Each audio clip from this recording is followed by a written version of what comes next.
So the thing I want to talk to you about, guys, because have you ever read a story where, as you're thinking about the underlying structure of it, you're going, what was wrong with the creator's personal life as they created this story?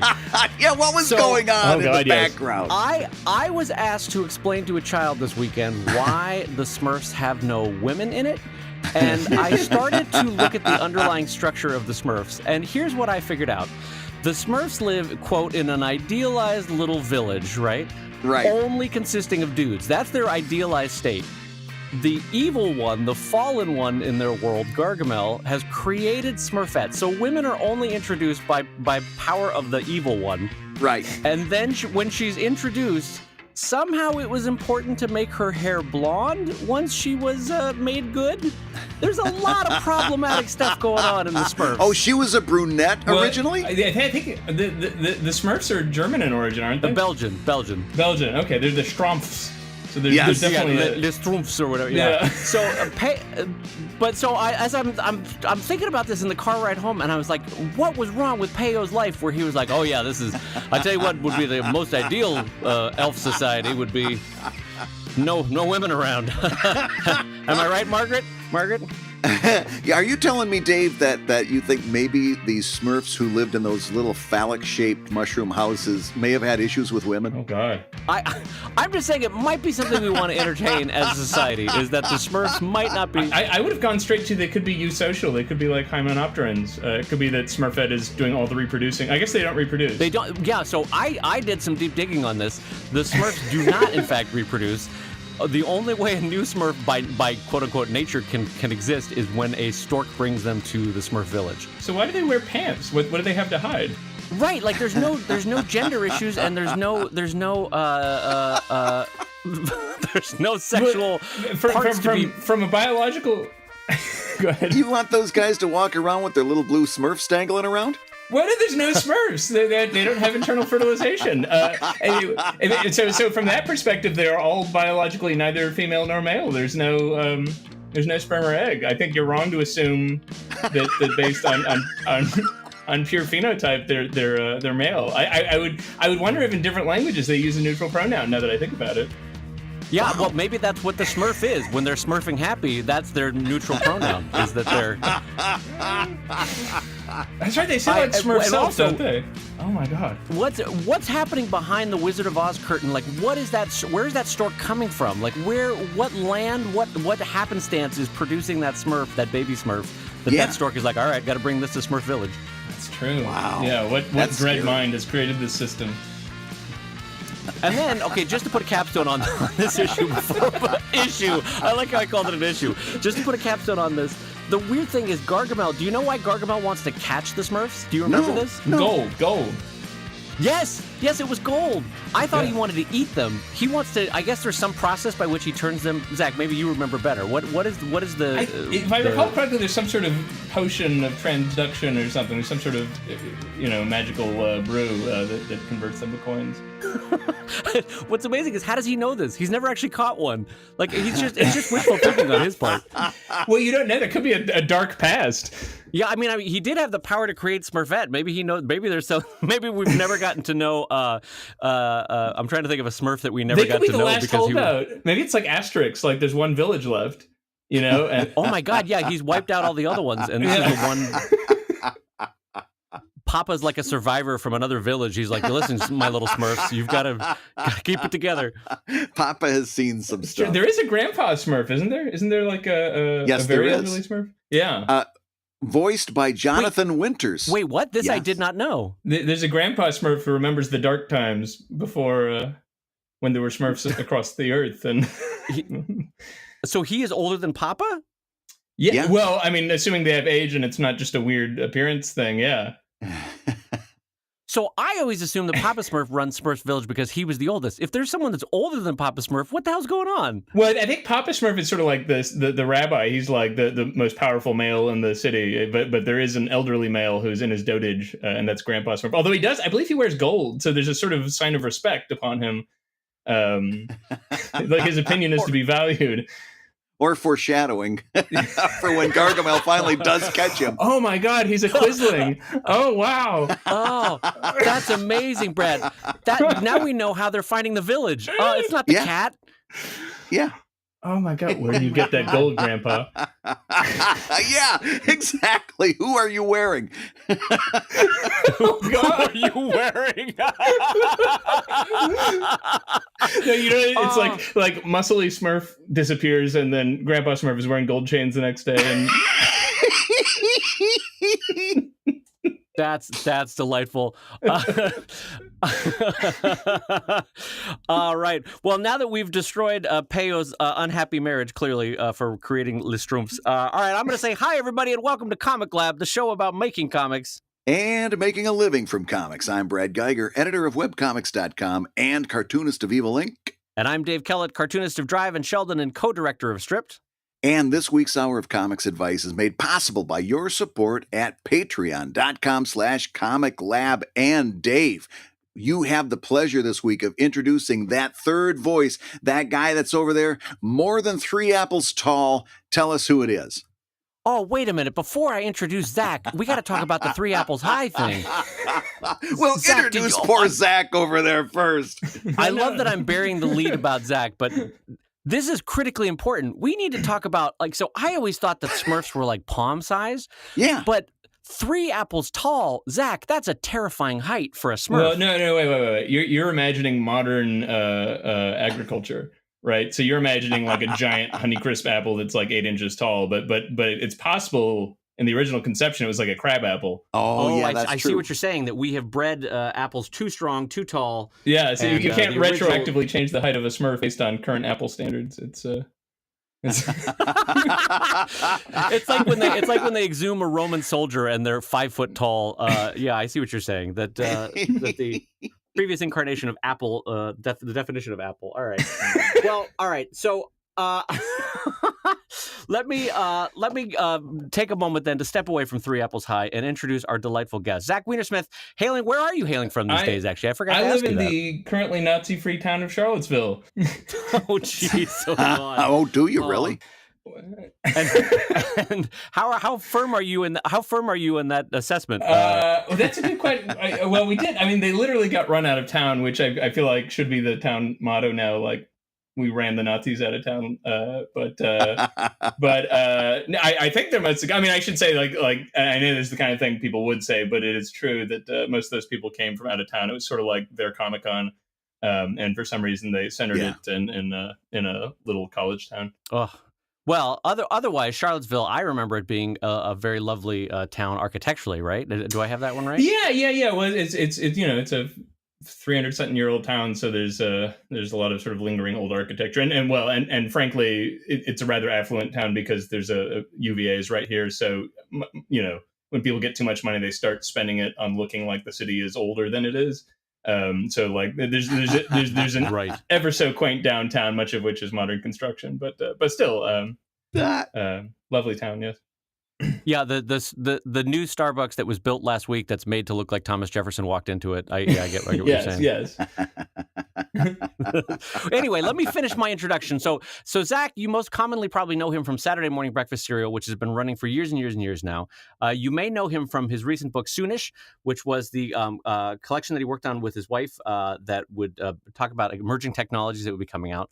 Or you may know him from BAHfest, which was a festival of bad ad hoc, is a festival of bad ad hoc hypotheses, and runs now in how many cities? We're actually taking it back a bit to make me have a sane life, but I think this year we're just going to do 2 cities. But last year we did 6, which was a bit nightmarish. Although they came off well. 6 cities. Yeah. Wow. Well, it's not so much the quantity; it's the fact that I people don't know this. I personally train all the speakers to make sure they're sort of up to snuff, which is very time consuming.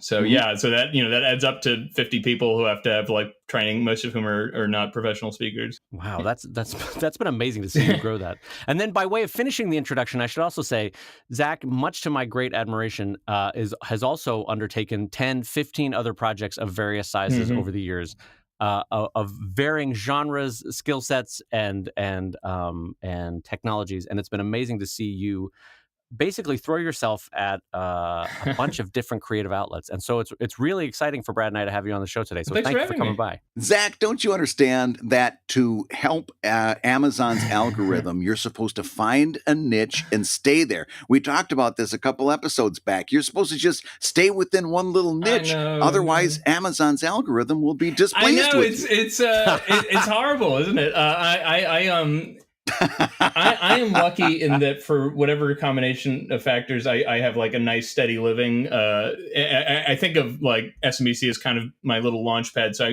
SMBC means I have a regular good income for a given amount of labor. And so like that leaves me a decent amount of spare time to kind of do whatever. And I do find myself, I'm actually in the process of this right now. Every time I start on something crazy, halfway through, I'm like kicking myself for not just putting out a comic compilation and making a big pile of money. But I don't know. I have a bit of ADD's become the cliche, but I like to do different things and experiment a bit. And also I do think, algorithm notwithstanding, there is a bit of a financial sense to it, which is the more diverse your content, the more you are diversified in the sort of sense of a portfolio. I hate to be that dull about it, but that's the way I think about it these days. Well, also, you should not apologize for being a polymath. You are amazing in your ability to do really well 9 different types of projects. So Yes. I want you to know, Brad was being facetious there. We do not Absolutely. We are absolutely proponents of both having a diverse portfolio, both for enjoyment factor and for health of your lifelong career factor. So that comes with admiration, Brad's point. So, Brad, we had a question that someone brought up that I want to talk to you because it's really good in terms of talking with Zach. Do you mind if I read this one? Please. So, Zach, this is from one of our listeners that says, when are you, quote unquote, done? What are some ways you determine when you've reached the finished, not perfect sweet spot? Under what circumstances will you go back and fix or improve something you already finished before? So how do you know basically when to put down the pen or put down the project and say, that's it, it's going out into the world? Oh, God. I would say I forget who said this. There was some author who said, I never submitted a book that didn't have my clause in it. There's a kind of, nothing's ever really done. It's done when you give it to the publisher and it would cost a lot of money to undo it. I actually had a problem. Well, I shouldn't say problem, but so my wife and I worked on that nonfiction book. And so it was my first time doing nonfiction. And one of the tough things with a research book is there's just infinite information you can put in the book. You're always finding something new. And I would drive her nuts because she wouldn't want me to read a chapter again because I'd always rework a whole section. And which is especially bad too, because one of the nice things about comics and graphic novels is they're so self-contained. You can read the whole thing in one sitting very easily. With a giant book, with a 100,000 word book, you can't just sit down and browse and make sure it all hangs together. You have to kind of right. It's very hard to get it smooth, and frankly, rather boring to get it smooth to have to read your own writing over and over and over. So I do have a bad habit of never releasing something. But honestly, the true answer, which I think everybody knows, is basically it's done when you give up. When you're unwilling to continue. I'm one of those too. I could twiddle with something forever, and I think, and you two know this. It really kind of helps to have financial pressure on you. It's done because you have to pay the bills. You have to have the book done, and you have to stop because otherwise you'll never release it, and you'll have to sell your home to live. So that helps. And Brad, one of the things that I hear there is that not only financial pressures, but wouldn't you say, Zach, deadlines are, even if it's daily deadlines with SMBC, that's a kicker in terms of being yep, out into the world, there it goes. Yeah, and I should add to that, in a way it's good. So I think of sometimes very early in my career, the first year maybe where I was making a living and I kind of had no other issues. I didn't have a family. I didn't have book deadlines. It was just, all I had to do is draw one comic a day. I think it got worse because I got you get 2 in your head. You rework everything 20 times. I find that, usually the very best comics are the ones you get right the first time. I mean, with minor twiddling here for little word stuff, but right. But so basically the way I look at it is the first time you do something, the odds are your revision, it might make it a little better or make it worse, but it's not going to make it way better usually. I'm not against editing, but especially with gag comics, you want a certain level of rawness, and it becomes harder to explain to yourself why you liked the idea in the first place the more you fiddle with it. So generally speaking, you don't want to edit too hard. So I think those deadlines can be really useful because they make you just release the thing and not worry too hard. Yeah, absolutely. Well, let me open up this question to both of you. Have either of you ever gone back to, let's focus it down on comics. Have ever you gone back to rework a comic that is already up on your site? Brad, have you? I don't think I've done Uh,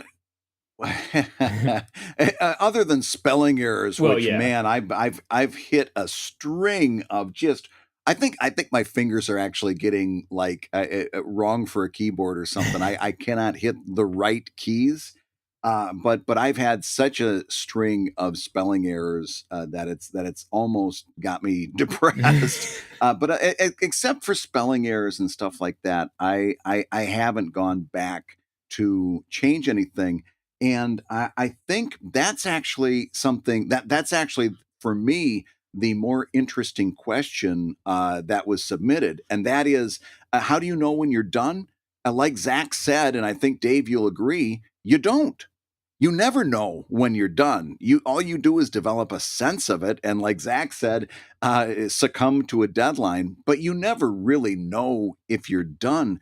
The much more interesting question to me is: do you go back, like Dave? You're doing a Sheldon collection, and you see a strip that you could have set up better. You could have set that punchline up better.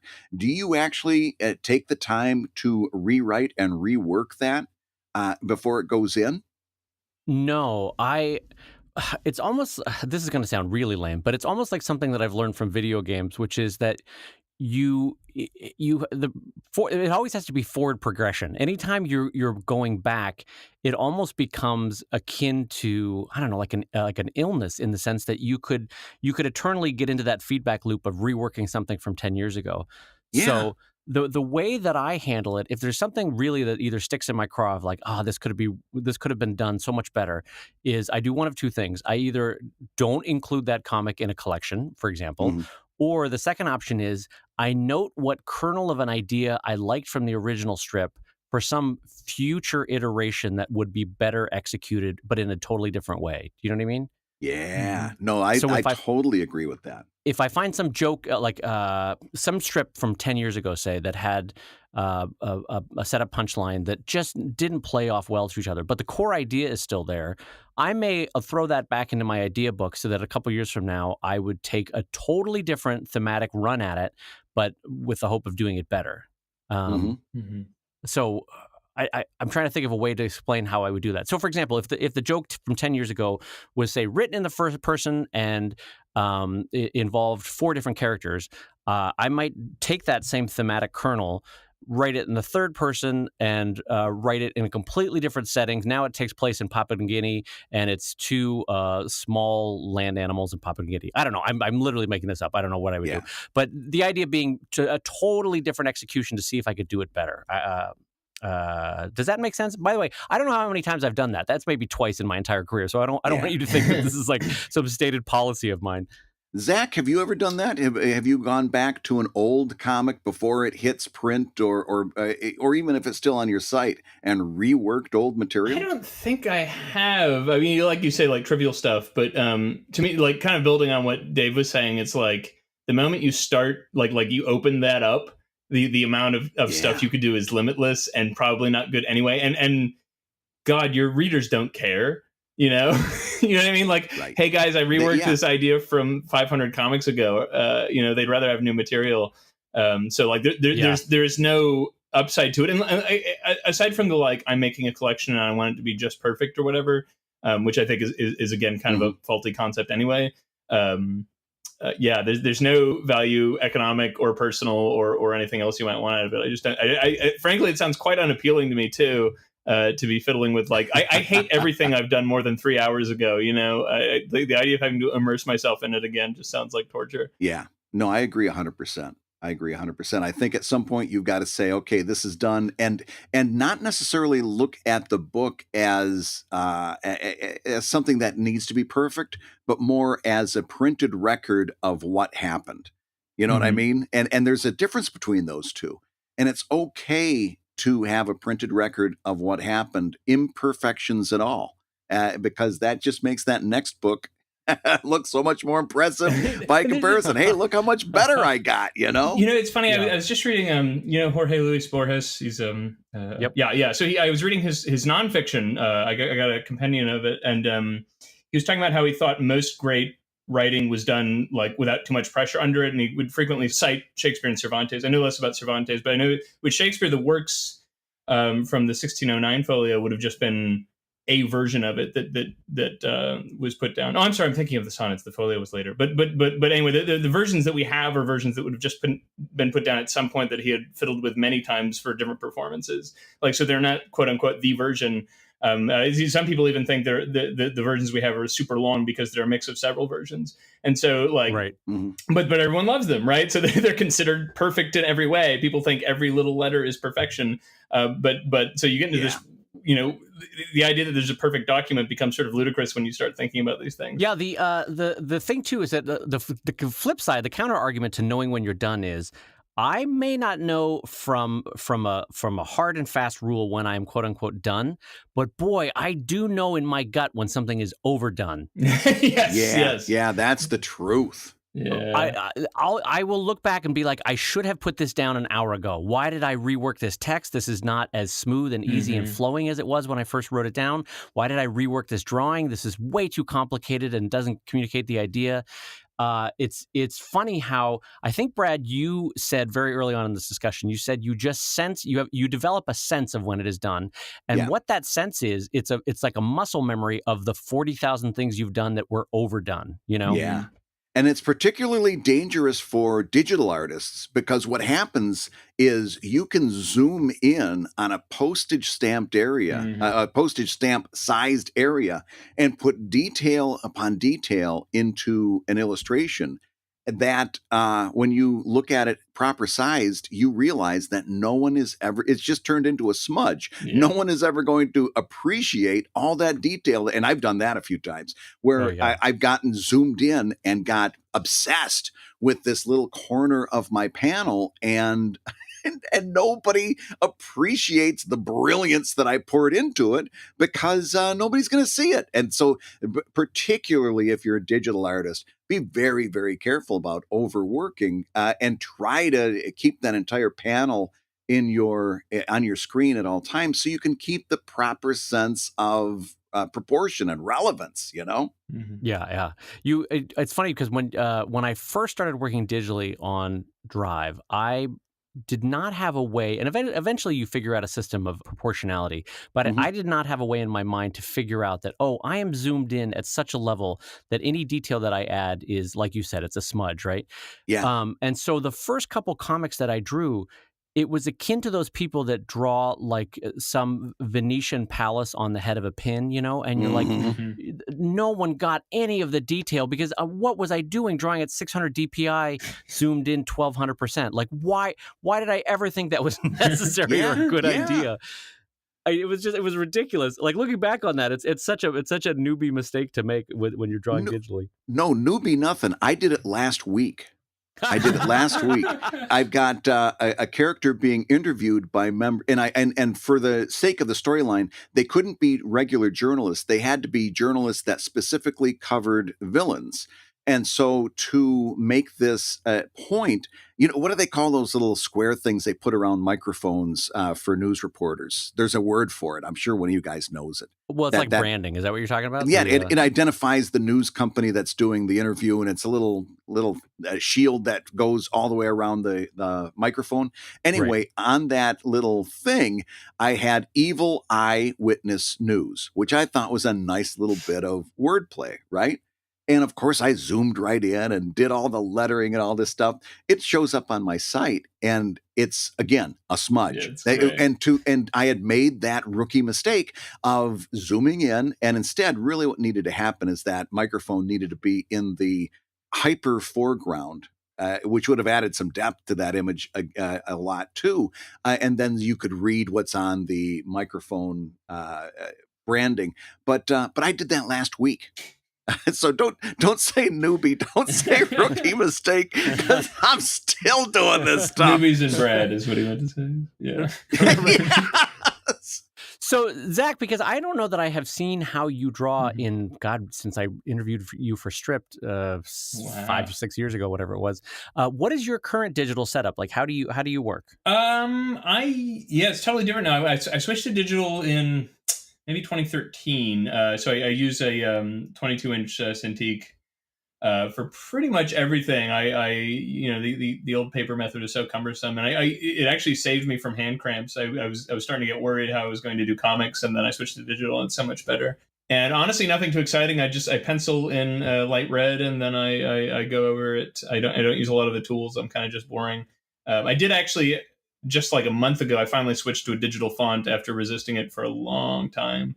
And I think that was by and large a good decision, although it's not worse. It's definitely different though. And so I'm sort of fascinated, if you don't mind jumping back, the hand cramping. What did you do or continue to do now that limits the hand cramping as you draw? The main thing, so I don't know if it's my bad hand style or whatever, but what really gets me is just fine detail work.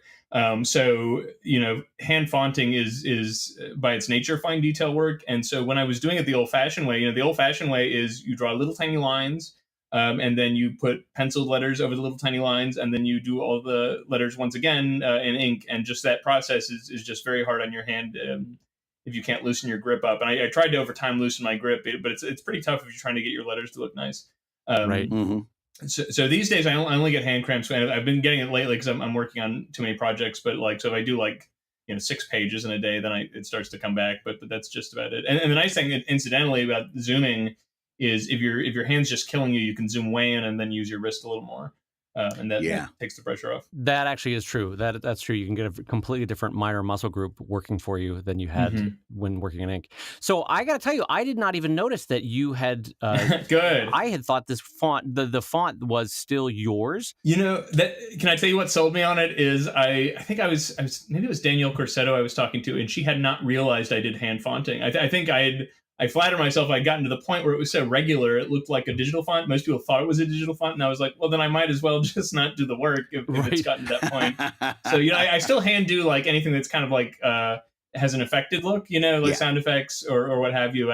That's pretty typical. But yeah, for the regular dialogue stuff, it's so much nicer to use a font. So aside from say an onomatopoeia, if you have a bolded letter or an italicized letter in standard dialogue, is that you or is that the font? No, I paid for an emphatic style. So the only time when I would hand font regular letters would be I don't even know what I would do. Every now and then you just want it to look a certain way, like if it's supposed to be someone whispering or something. But generally speaking, I use the font. And how did you create that font? What did you use software? I hired John Martz to create it, and then I sent him a bunch of stuff, and it came back like magic. Wow. Yeah, I mean, he's phenomenal. I want to say he did a font for KC Green. I can't remember who recommended him to me, but he was quite good. So you don't have to give a number, but was it reasonable? Something that you'd have to save up for, or an extravagance? I would say for me at this point in my career as a business expense, it was totally reasonable. I think for many people, especially starting out, it would probably not be. Especially whereas though, most people, I think my sense is these days, there's so many cheap, totally good comic fonts. Maybe that's a little sad because people aren't developing their own style, but it's not like my style is wildly unique. I mean, my style derives from a failure to imitate old comics. The way I tend to think about purchases is if you consider what the value of an hour is to you in dollar terms, will it eventually offset that? And it certainly has. So it's certainly worth it. But 10 years ago, it just would have been not on the table to spend that much money. Well, and I'll even one up you in terms of time savings as a measure of the worth of it, and say that I had a repetitive strain injury called costoclavicular syndrome, which necessitated 2 years of PT. And your hand cramping might have been the early stages of some sort of repetitive strain that, frankly, that could have cost you or your insurance thousands and thousands. So there is something just to the health factor if a part of cartooning is causing you repetitive strain. Yeah, totally. And not to mention, you lose time you would have spent with your family to rubbing your hand and sitting in front of a board. That's at some point what you're buying with your money is happiness, and And so those sorts of trade-offs might be worth it for not entirely financial reasons. So, Zach, the one of the ways you were describing the way you work had popped a question into my mind that I realized I didn't ask you at the beginning, which is when you are asked to do some public speaking or any time that you have to submit some sort of self-identifying paragraph, how do you describe what you do or what you are? What are the words you use to describe your career? It's a little bit context dependent these days. So if I'm in a comic setting, I think people mostly know me for SMBC, and then lately because of that new book, we've been doing like science type talks, and so we play up more the popular science writing and Kelly's background in actual science. But I guess the things I most identify are that SMBC, BAHfest, and the new book Soonish, and if I must. It was on the New York Times bestseller list, and I have to say, "Hey-o! You must. You must." Why would you even hesitate? That's such a wonderful accolade. I'd be saying it every morning when I got into the shower. I introduced myself to my wife that way. I don't know how we didn't start that conversation. We're like, "Hey, Zach, how you doing?" "I'm doing great, New York Times bestseller. So I've had a great breakfast, New York Times bestseller." I have a sort of knee-jerk thing about like award type stuff because it's almost always once you learn the details, like there's a level on which it's just nonsense. There's a less nice word for it, but well, you know how it works. Like if you ever see the inside of an award show, it's always horrifying. So, or it's not even horrifying. It's like once you know that that's how all award shows work, you're just like, okay, it's like a club of people handing awards to each other. And New York Times bestseller. Why am I shitting all over the New York? I shouldn't say that word. No, but I know what you're getting at though. Like when I learned how Scientologists game the New York Times bestseller list, I was like, oh, okay, I can see how this could be gamed even by big publishers. You know what I need to do. I keep telling my wife there's this. This is going to sound really snobby, but I need to memorize it for the snobbiness. There's this quote in Boethius about how like. The laurels rested on Nero's crown, and how does history remember him?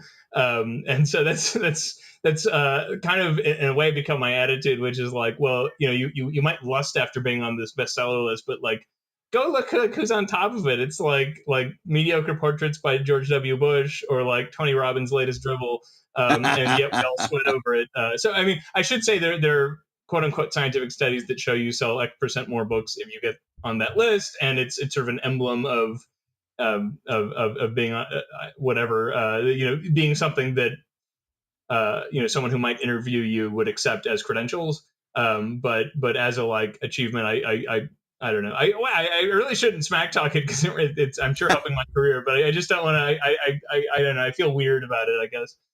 No, I totally get it. It's Brad and I have talked about this before, is that any form of accolade, it's a very human thing. You both lust after it, but then also if you're at all do a second of deep thinking about it, you're like, what's going on? I don't really care about Where this. Are my this priorities? Is ridiculous. Yeah. Yes. And you kind of wake up the next day going, oh, I still am facing the same challenges. I still have to write the same things I have to write. It's still all going to crumble tomorrow. Everyone hates me. Death still comes for us all. Like nothing is truly, the icy hand of death is reaching for me. Yeah. And so, but in the meantime, New York Times bestseller. No, I'm just kidding. But when they put me in my grave, it will be the grave of a New York Times bestseller. Yes. That'll be my wife's name. Yeah.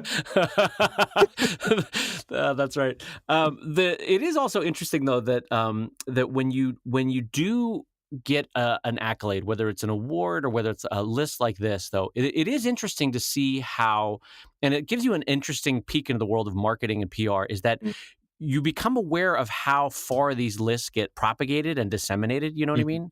Yeah.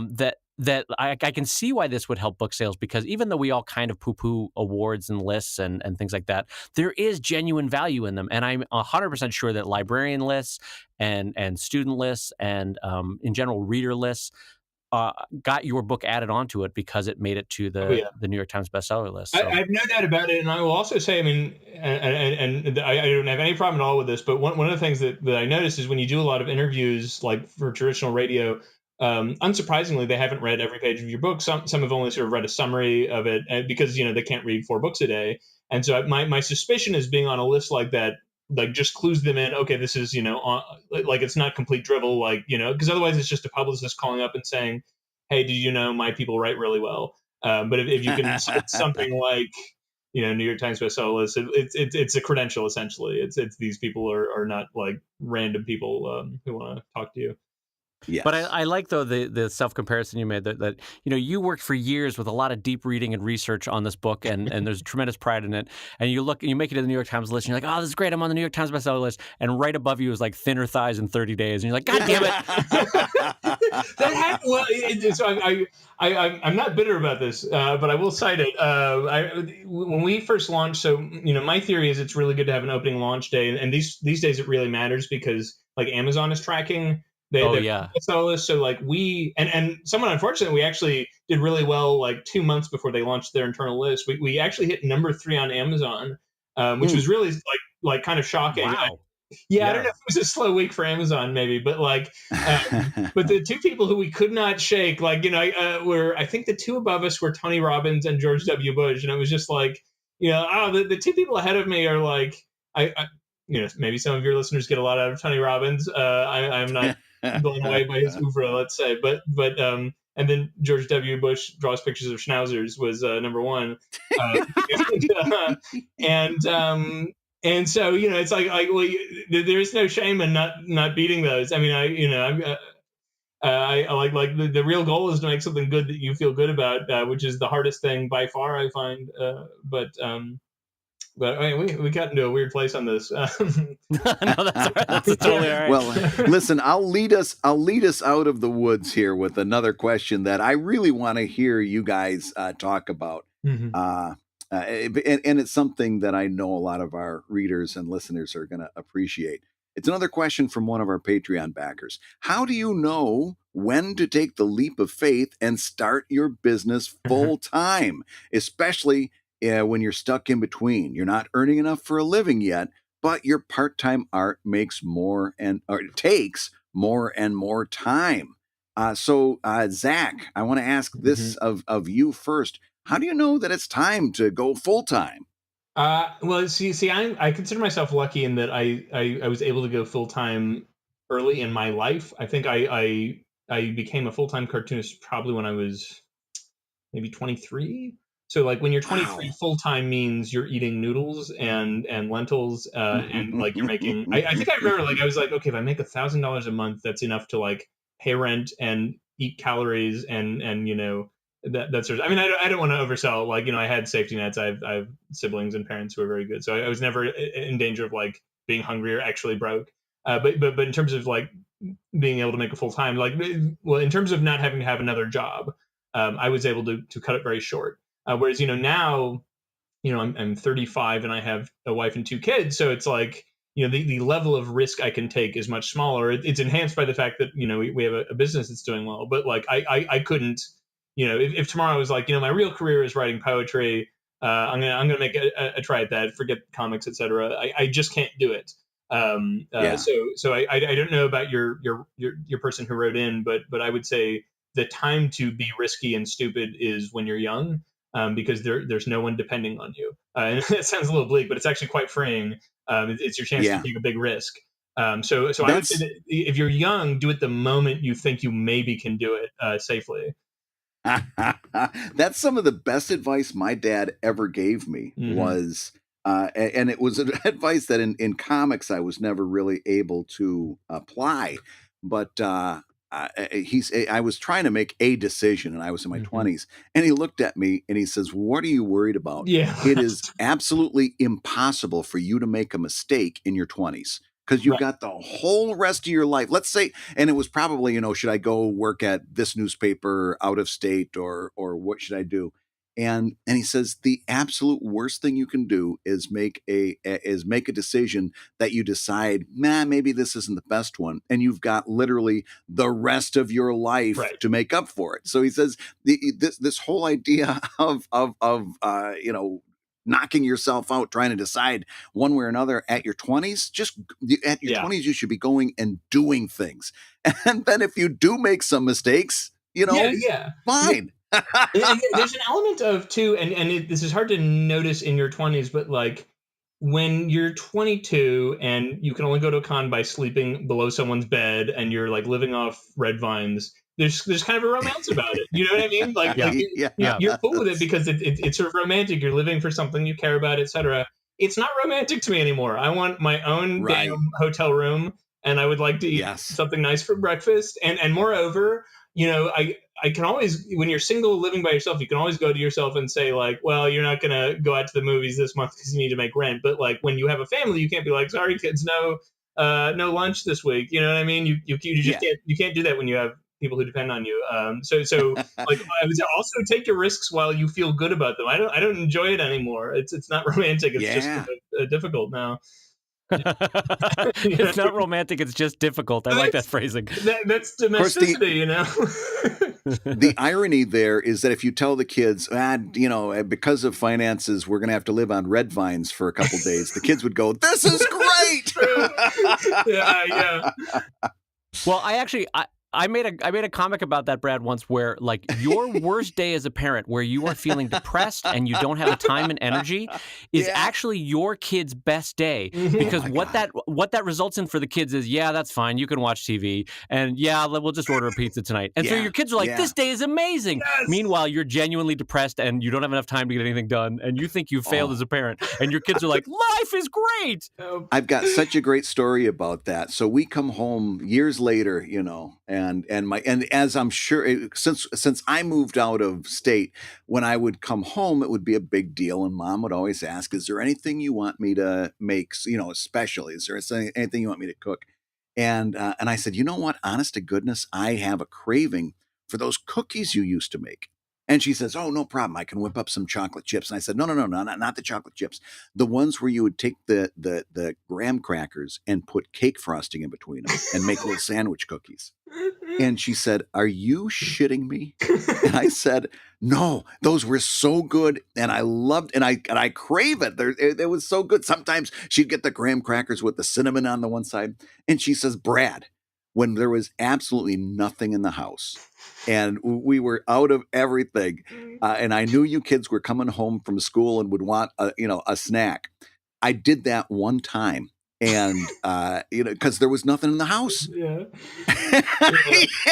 And here's this woman, she prides herself, and honestly, if you taste her chocolate chip cookies, they're amazing. This woman can bake like crazy. And here's this thing that I had recalled from my childhood was her lowest moment as someone who prided herself for baking. Yeah, she's like, "That's the worst day of my life, and you remind me of it every time you come home."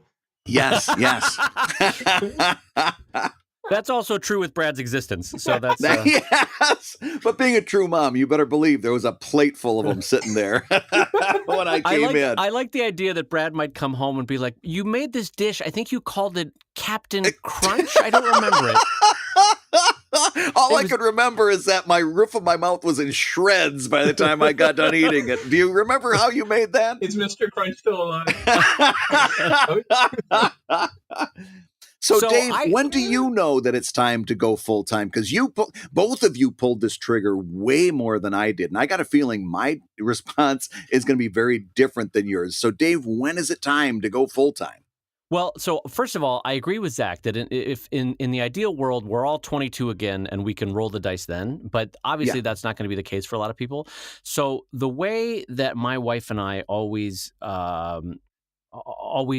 communicated this to one another was we were going to take reasonably sized risk or controllable risk, basically, so that if something truly goes south, that we're not all out on the street in a single cardboard box. So what that meant was doing before I had left, say, Mattel, which was my last day job, I did a print run that I'm still bringing in regular income, but it cost me X amount of thousands to make that book. And if it failed completely, if not a single person bought that book, well, it just meant that we were down a few $1,000, but we still had a roof overhead, we still had money coming in, et cetera, et cetera. And so you get the idea. And then when I made the leap to go full-time with cartooning, and I think I've said this before, Brad, I had built up my cartooning income to be about 70% of my Mattel income.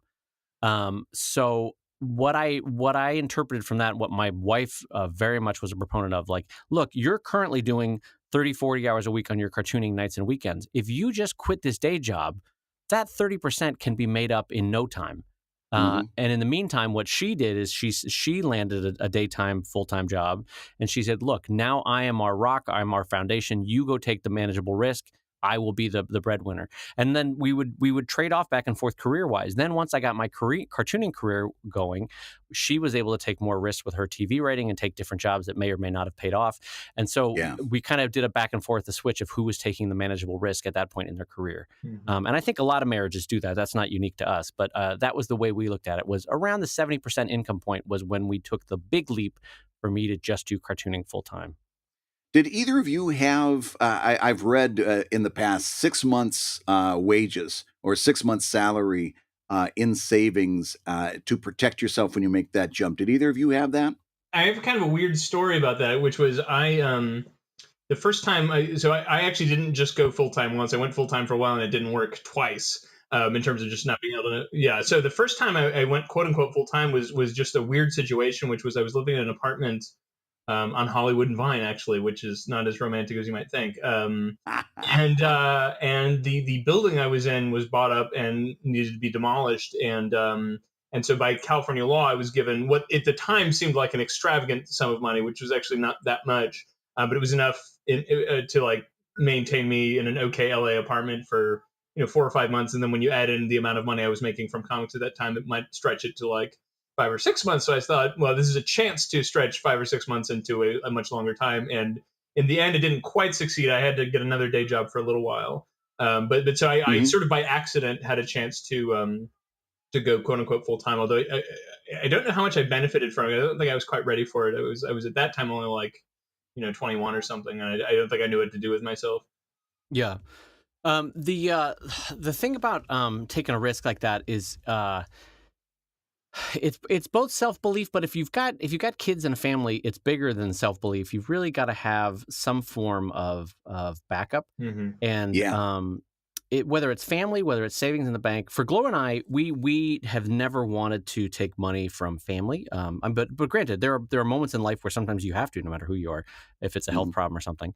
But for us, we super got into that idea of saving that 6 months to a year of savings, Brad, to go to pick up on that. And what we did is there was a summer where before I left Mattel, we just didn't go out. We didn't. You can waste a lot of money in Los Angeles doing basic things like just not ordering beer at a bar. I'm not joking. Can save you $10, right? Like $15, depending on what bar you're at. So if you don't order those beers, if you don't go to eat out, if you don't go to movies, if you play a lot of Scrabble all summer, you can save a chunk of change. And so before I made that move from Mattel, we made an active choice to start saving up a half a year's worth of income by literally doing nothing. Friends would call us up to do stuff and we'd be like, nope, we can't at the moment. Or, there's always an excuse we had, but really it was because we wanted to save money to make our art careers possible. So it was a lot of sacrifice. Yeah, but nothing painful. We had a summer where we played Scrabble all summer and loved it. We got really good at Scrabble. I mean, it was a lot. Like the one thing we did splurge on, and this is a big pro tip for all our listeners out there, is get the Scrabble with the little rotating base. Oh, it changes your Scrabble game entirely. Yeah, totally. You got to spring for the extra $15 base on that Scrabble set. It's amazing. It'll change your life. Because spinning the Scrabble board, nothing is worse. Well, now, how old were your kids when you made the jump? Me? Yeah. 2007. They did not exist yet. Yeah. See, that's and I'm assuming the answer is the same for you, Zach. Yes. See, that's by the time I was in the zone to make my jump, it was both my kids were here. And it was a very different situation for me because I took a look at that same math. I had the same deal with my wife. I said, when I make in cartooning what I'm making at the newspaper, then that'll be my indication that it's a good time to switch. And instead, we looked at that income and looked at our bills and said, wait a minute. What this actually means is if I quit the day job, my part of the income goes down to 50% of what it is right now. And is that feasible? And it made it a lot different discussion. And in the end, it was more, I was facing being laid off and took a buyout, which kind of gave me my 6 months right there. So I ended up taking a buyout from the newspaper and hoping for the best. But I will say this, for this questioner that asks, when is it the right time? I was obsessed with going full time. I was and that's putting it lightly. I did not consider myself to be a real cartoonist because I still had a day job, and I was it was my white whale. And finally being able to say that I was a full-time cartoonist, finally being able to claim that meant so much to me, and it meant nothing to anyone else. And the next day when I woke, nobody cared. No, I mean, it was very nice. I got a lot of thumbs up on Facebook and smiley faces and so forth. But in reality, it meant nothing at all. And the next week after this announcement had filtered to the bottom of social media, and nobody was talking about it except for me every day around the house. It was Around the I was house. oh yeah, I would just enter the room, full-time cartoonist coming into the room, press release. Yeah. but I quickly realized that it meant very little, other than again, like you guys indicate, if things don't go well this month, I don't have that regular newspaper paycheck coming in and covering all my bases, and that's a very stressful place to be. So, to the questioner, I would say, take your time. I know you want to become a full-time cartoonist. I know this is probably a goal for you, but I would say hold on to that day job for as long as possible until you're absolutely positive that you're actually going to gain that much more by leaving that steady paycheck. Because as much as you may be obsessed with it, just like I was once, it's there's a lot of that is in your head. Yeah, that's true. And that you can be just as creative and just as fulfilled as a cartoonist doing it nights and weekends for a big chunk of your life if you have to, Yeah, absolutely. I mean, obviously, at some point, there's so many great benefits to being full time, right? As soon as I'm getting off this podcast, I'm taking the kids, and they've got dentist appointments. And again, like we talked about earlier in an earlier show, I get to structure the life that I want to have, and I can do things that I wouldn't be able to do otherwise. That's a great thing. That's wonderful. I'm taking one of my kids down to NASA Space Camp this summer, and I'm just going to set up in a hotel for a week and work out of the hotel. Mm-hmm. Well, you can't do that with a day job. You can't manage that. But this is a life that I want. That's a great thing. So yes, it's absolutely a goal that is worthwhile. But in the meantime, man, don't beat yourself up like I beat myself up. Don't do that to yourself. It's not worth it. Well, let me switch gears as we're coming up towards the end of the show, because I want to ask Zach a question that I don't know that I've ever asked you, which is, what is your ideation process? Like, how do you generate or capture ideas? Like, where do they tend to come to you? How do you tend to write them down? How do you tend to edit them? Yeah. How does that work for you? So I have the sort of fundamental theory, I think, which everyone should have, although they may have different methods, is you should think of your brain as something you're kind of harvesting from, which means, you need to sort of think very hard about under what conditions you make good things, or things in quantity, or ideally both, and then try to create an environment for that. So for me, I find a couple things. One, I read constantly. That's my main thing. I read lots of things, and I read difficult things, and I read many different things. And then I have to write every day, and that's important to me. And I always have, say, 2 or 3 significant projects going on that are not my main comic. And so ideally, although lately it's been a bit of a crunch, but ideally they sort of unfold over time, and I have I find I can get more out of myself if I can work on project A until I get sick of it during a day, and then switch to project B. So those are very valuable. And I'm trying to think if I have anything else. a big believer in the idea of the value of the combination of narcissism and self-loathing as a motivator, and I mean that kind of as a joke and kind of seriously. So there's this artist thing. I think everyone does it to some degree, but I really think you should think of it as something of value. There's some, I think it's in Ben Franklin's autobiography, in the first few paragraphs, he said something to the effect of that he had been told he shouldn't be vain, but he'd come to think that vanity was actually valuable because it gives you a sort of motivation. He wouldn't have said it that way, but that was the basic premise.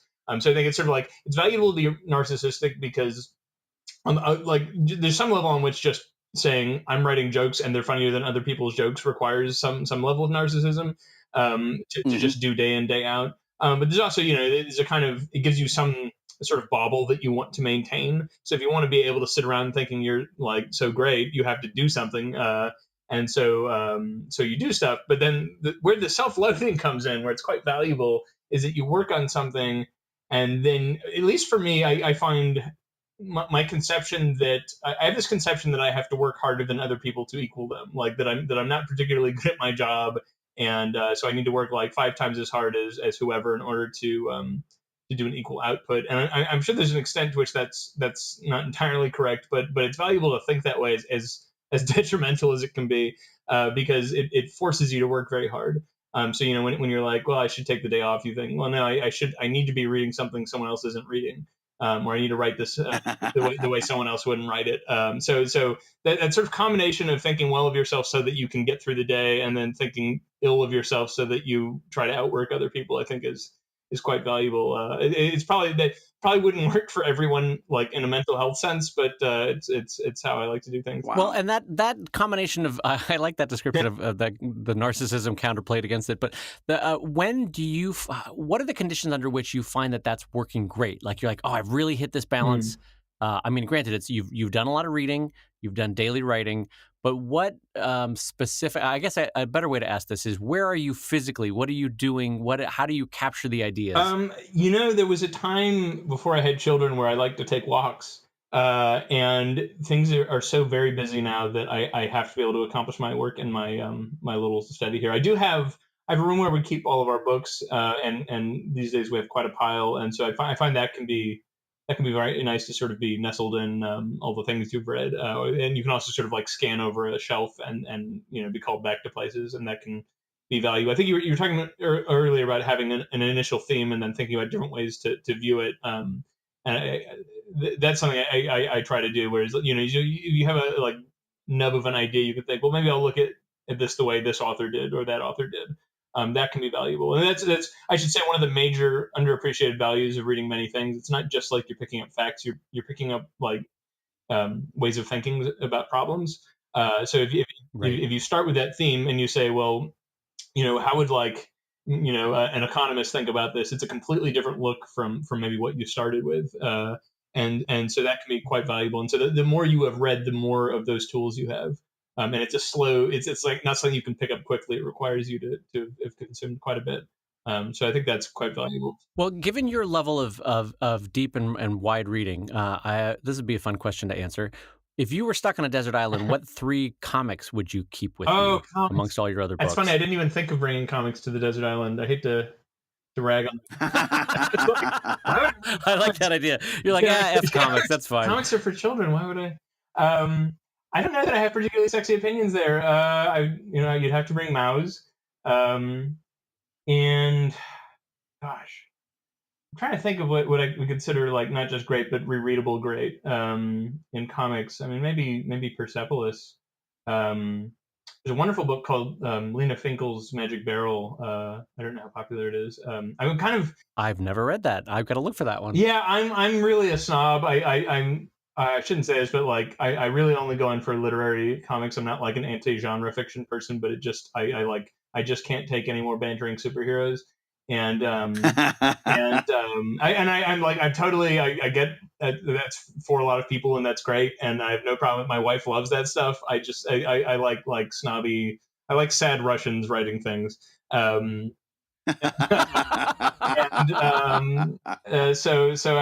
don't know.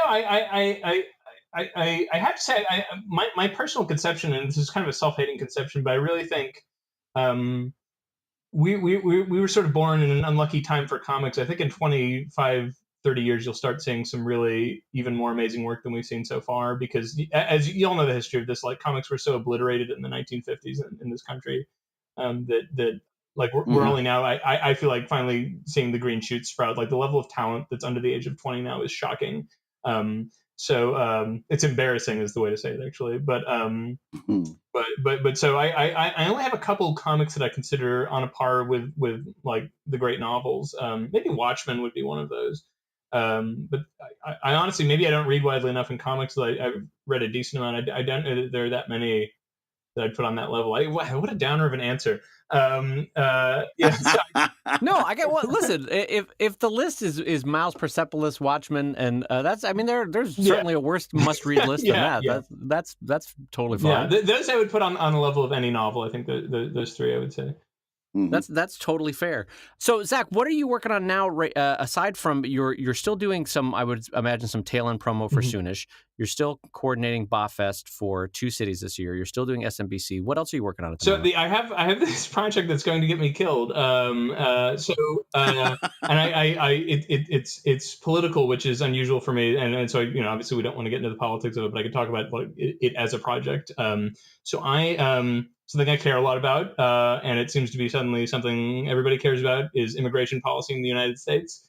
So in late 2016, I was approached by an economist whose work I'm familiar with, who's a bit of a controversialist, but he has a position that he would be in favor of an open borders immigration policy, basically a return to pre-1920s immigration policy.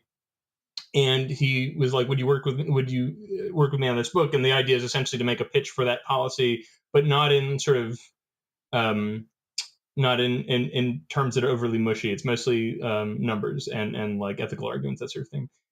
For me personally, that it's something I'd like to have be part of the discourse.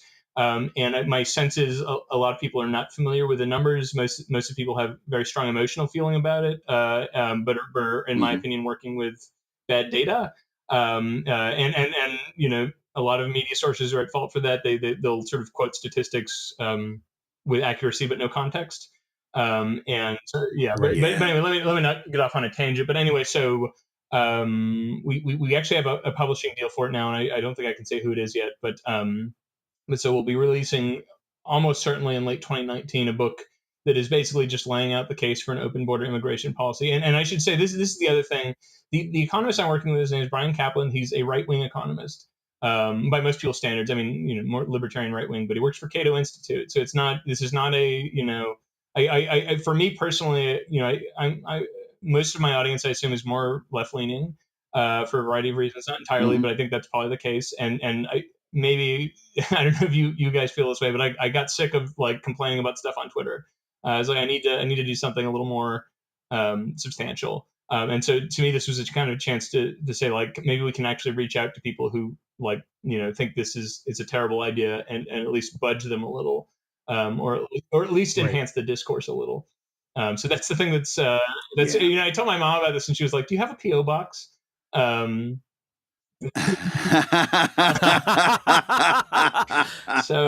it's a little scary. Actually, what's interesting, and I'm already over the waterfall on this. So like, what worries me is I could just as easily alienate friends who are more left leaning by working with a right wing economist. I don't think so. I don't want to be too dramatic about it, but I have this personal theory that you should always be working on something that absolutely terrifies you.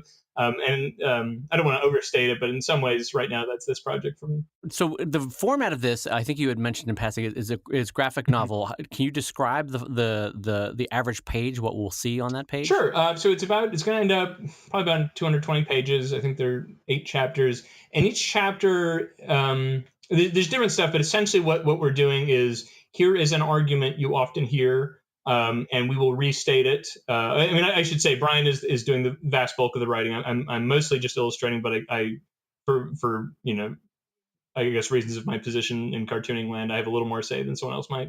But essentially, it's like, here's a common argument you hear. Let's break it down. What is it saying? What do the numbers say about it? And here's why we think it's incorrect. The others say these are anti-immigrant arguments, or arguments that are not anti-immigrant. I don't want to even say that. I just want to say arguments that are against having a very, very open policy.